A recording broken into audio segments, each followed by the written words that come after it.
ಈತನ ಹೆಸರು ರಮೇಶ್ ಅಂತ. ಈತನಿಗೆ ಸ್ಟಡೀಸ್ ಮೇಲೆ ಕಾನ್ಸಂಟ್ರೇಟ್ ಮಾಡೋಕ್ಕಾಗ್ತಾ ಇಲ್ಲ ಆ್ಯಂಡ್ ವರ್ಕ್ ಲೈಫ್ನ ಬ್ಯಾಲೆನ್ಸ್ ಮಾಡೋಕ್ಕೆ ಆಗ್ತಾ ಇಲ್ಲ. ಸೊ ಈತನ ಫ್ರೆಂಡ್ ವಿವೇಕ್ ಹತ್ರ ಬರ್ತಾನೆ. ನನಗೊಂದು ಸಮಸ್ಯೆ ಇದೆ, ಈ ಸಮಸ್ಯೆಗೆ ನಿನ್ನಿಂದ ಏನಾದರೂ ಪರಿಹಾರ ಕೊಡೋಕ್ಕಾಗತ್ತಾ ಅಂತ ಕೇಳ್ತಾ ಇದ್ದಾನೆ.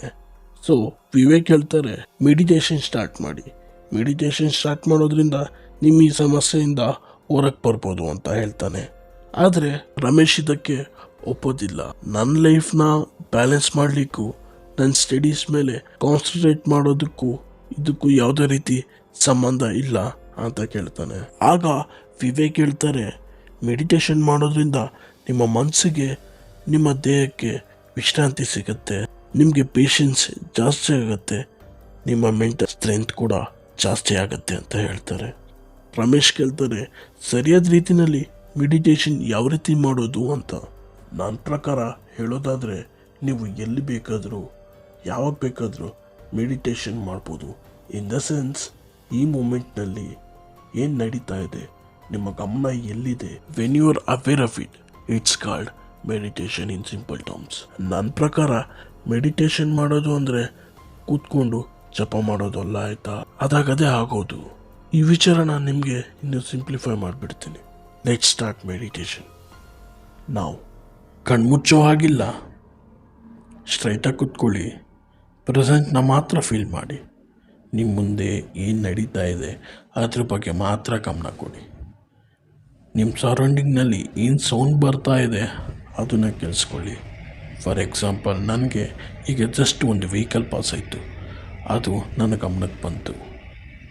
When I was aware of it, ನನ್ನ ತಲೆ ಮೇಲೆ ಒಂದು ಫ್ಯಾನ್ ತಿರುಗ್ತಾ ಇದೆ, ಫ್ಯಾನ್ ಸೌಂಡ್ ಈಗ ಕೇಳಿಸ್ತಾ ಇದೆ, ಬಿಕಾಸ್ ಐ ವಾಸ್ ಅವೇರ್, ನನಗೆ ಗಮನದಲ್ಲಿ ಇತ್ತು. ಥಾಟ್ಸ್ ಬರುತ್ತೆ, ಅದಾಗದೇ ಹೋಗುತ್ತೆ. ನಾವು ಏನೇ ಮಾಡಿದ್ರೂ ಥಾಟ್ಸ್ನ ಕಂಟ್ರೋಲ್ ಮಾಡೋಕ್ಕಾಗೋದಿಲ್ಲ, ಇರಲಿ. But still we have to aware. Actually we are not aware. ನಾವು ಪೂರ್ತಿಯಾಗಿ ಅರಿವಿನಲ್ಲಿ ಇಲ್ಲ. We are living in a virtual world. ಇಲ್ಲಿ ನಾವು ಮೊಬೈಲ್ನಲ್ಲೇ ಮುಳುಗೋಗಿರ್ತೀವಿ. ಆ ಕಡೆ ಈ ಕಡೆ ಏನು ನಡೀತಿದೆ ಅನ್ನೋದೇ ಗೊತ್ತಿರೋದಿಲ್ಲ. ಫಾರ್ ಆನ್ ಎಕ್ಸಾಂಪಲ್, ನೀವು ಟ್ರಾವೆಲ್ ಮಾಡ್ತಾಯಿದ್ದೀರಾ ಅಂತ ಇಟ್ಕೊಳ್ಳಿ. ಟ್ರೈನ್ನಲ್ಲಿ ನಿಮ್ಮ ಹತ್ರ ಮೊಬೈಲ್ ಇದೆ, ಸ್ವಿಚ್ ಆಫ್ ಮಾಡಿ ಕೂತ್ಕೊಳ್ಳಿ. ಆ್ಯಕ್ಟಿವ್ಲಿ ಆ್ಯಂಡ್ ಅವೇರ್ನೆಸ್ ಇರಲಿ. ನಿಮ್ಮ ಮುಂದೆ ಏನು ನಡೀತಾ ಇದೆ ಅನ್ನೋದನ್ನು ಗಮನ ಕೊಡಿ. ಈ ರೀತಿ ಮಾಡೋದ್ರಿಂದ ನಿಮ್ಮ ಲೈಫಲ್ಲಿ ಮುಂದೆ ಒಂದು ಸ್ಟೇಜ್ ಬರುತ್ತೆ. ಇದನ್ನು ನೀವು ಪ್ರತಿದಿನ ಮಾಡಬೇಕಾಗತ್ತೆ. ಮುಂದೊಂದು ದಿನ ನೀವು ಎಲ್ಲೇ ಹೋದರೂ ನಿಮ್ಮ ಮುಂದೆ ಏನಿದೆ ಅದನ್ನು ಅದು ರಿವೀಲ್ ಮಾಡುತ್ತೆ. ಒಂದೇ ಸೆಕೆಂಡ್ನಲ್ಲಿ ನಿಮಗೆ ಎಲ್ಲ ಗೊತ್ತಾಗತ್ತೆ. ಹೀಗೆ ಅಂತ ಕೇಳ್ತೀರಾ? ಎಷ್ಟೋ ವರ್ಷಗಳಾದಮೇಲೆ ನಿಮಗೆ ನಿಮ್ಮ ಫ್ರೆಂಡ್ ಸಿಗ್ದ ಅಂತ ಇಟ್ಕೊಳ್ಳಿ. ಅವನು ಯಾವ ಇಂಟೆನ್ಷನ್ನಲ್ಲಿ ನಿಮ್ಮ ಮುಂದೆ ಬಂದು ನಿಂತಿದ್ದಾನೆ ಅಂತ ತುಂಬ ಬೇಗ ಅರ್ಥ ಆಗುತ್ತೆ. ಇಲ್ಲಿ ಯಾವುದೇ ಬೇರೆ ಅರ್ಥ ಕಲ್ಪಿಸ್ತಾ ಇಲ್ಲ. ಟಕ್ಕಂತ ನಿಮಗೆ ವ್ಯಕ್ತಿ ಅರ್ಥ ಆಗ್ಬಿಡ್ತಾನೆ. ಈಗ ನೀವು ಪೂರ್ತಿಯಾಗಿ ಅವೈಲೇಬಲ್ ಇದ್ದರೆ, ಈಗ ಈ ಕ್ಷಣ ಏನು ನಡೀತಿದೆ ಅದ್ರ ಬಗ್ಗೆ, ಈ ಕ್ಷಣ ಏನು ನಡೀತಿದೆ ಅದ್ರ ಬಗ್ಗೆ ಕಾನ್ಸಂಟ್ರೇಟ್ ಮಾಡೋದೇ ಬೇಡ. ಅದೇ ನಿಮ್ಮ ಮುಂದೆ ರಿವೀಲ್ ಮಾಡುತ್ತೆ. For example, let's be aware again.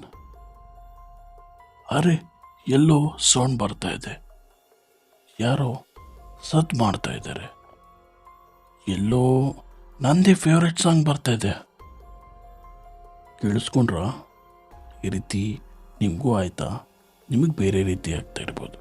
ಹೀಗೆ ಎಲ್ಲ ನಿಮ್ಮ ಮುಂದೆ ರಿವೀಲ್ ಮಾಡಿಬಿಡತ್ತೆ. ಈಸ್ ದಿಸ್ ಪ್ರಾಕ್ಟಿಕಲ್ ವೇಯಲ್ಲಿ ನಾನು ಹೇಳ್ತಾ ಇರೋದು. ಈ ರೀತಿ ನಿಮ್ಗೆ ಯಾರೂ ಹೇಳಿರೋದಿಲ್ಲ.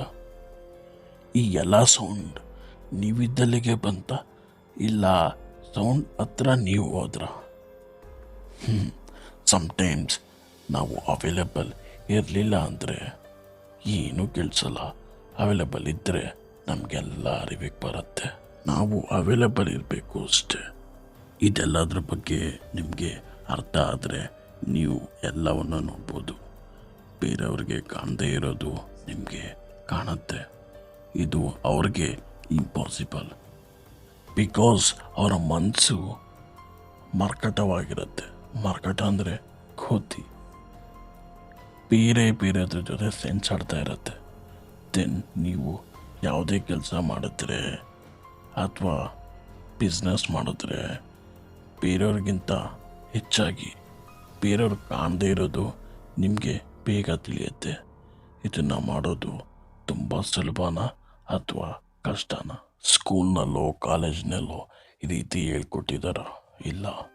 ಬರೀ ಓದು ಅಂದರೆ ಹೇಗೆ ಹೇಳಿ? ಬರೀ ರ್ಯಾಟ್ ರೇಸ್ ರೀತಿ.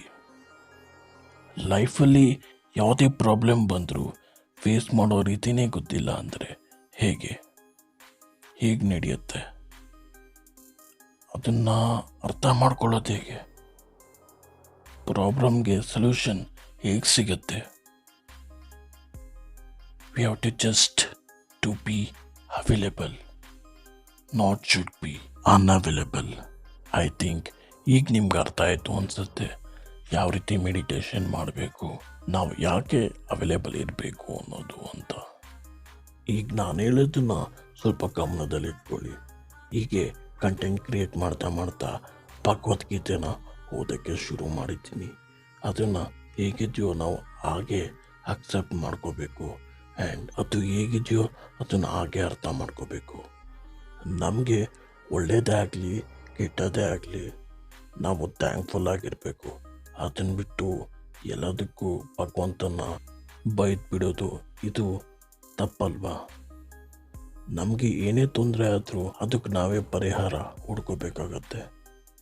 ಆ್ಯಂಡ್ ಎಲ್ಲದಕ್ಕೂ ದೇವರನ್ನ ಪರಿಹಾರ ಕೇಳೋದು ತಪ್ಪು. ನಾವು ಪ್ರಯತ್ನ ಪಡದೆ ಪರಿಹಾರ ಬಯಸೋ ಹಾಗಿಲ್ಲ. ಪ್ರಯತ್ನ ಪಟ್ಟರೆ ಫಲ ಸಿಕ್ಕೇ ಸಿಗುತ್ತೆ ಅನ್ನೋದು ಇದರ ಒಳ ಅರ್ಥ. ನಿಮಗೆ ಡೈಲಿ ಬರೆಯೋ ಅಭ್ಯಾಸ ಇದೆಯಾ? ಇಲ್ಲಾಂದರೆ 100 ಪೇಜಸ್ ಬುಕ್ ಆದರೂ ಇಟ್ಕೊಳ್ಳಿ. ನಾನು ಹೇಳುವಂತಹ ವ್ಯಾಲಿಡ್ ಪಾಯಿಂಟ್ಸ್ನ ಬರೆದಿಟ್ಕೊಳ್ಳಿ. ಮುಂದೆ ಒಂದಿನ ನಿಮಗೆ ಯೂಸ್ ಆಗ್ಬೋದು. ನನ್ನ ಲಾಸ್ಟ್ ವೀಡಿಯೋನಲ್ಲಿ ನಿಮ್ಮ ಮೈಂಡ್ನ ಹೇಗೆ ಕಂಟ್ರೋಲ್ ಮಾಡೋದು ಅಂತ ವಿಡಿಯೋ ಮಾಡಿದ್ದೀನಿ. And how to be a valuable person ಅನ್ನೋದ್ರ ಬಗ್ಗೆನೂ ವಿಡಿಯೋ ಮಾಡಿದ್ದೀನಿ. Please kindly check out those. Wait ಹೋಗಬೇಡಿ. ಹೋಗೋಕ್ಕಿಂತ ಮುಂಚೆ ಚಾನಲ್ನ ಸಬ್ಸ್ಕ್ರೈಬ್ ಮಾಡ್ಕೊಳ್ಳಿ.